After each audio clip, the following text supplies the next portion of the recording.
Have you ever believed that you were free only to realize that your freedom was conditional?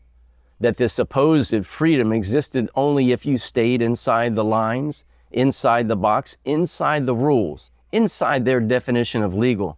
I used to believe I was free. I served my country, followed the system, trusted and obeyed. But then I asked a question and started studying, reading, searching. Not rebellious questions, not even outrageous ones, just simple questions like, do I have to obey if I never consented?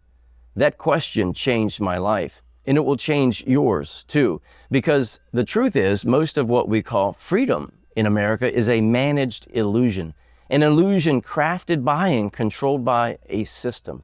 We are free to speak so long as we say what's allowed. We are free to travel so long as we have their permission and documents. We are free to live so long as we file, register, declare, and submit. One day I said no. I stood my ground and they came for me. They didn't answer my questions. They ignored everything.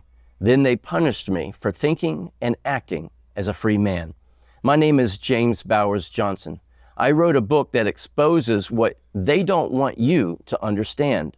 Not a theory, not a political rant, a record of what happens when a righteous man refuses to kneel.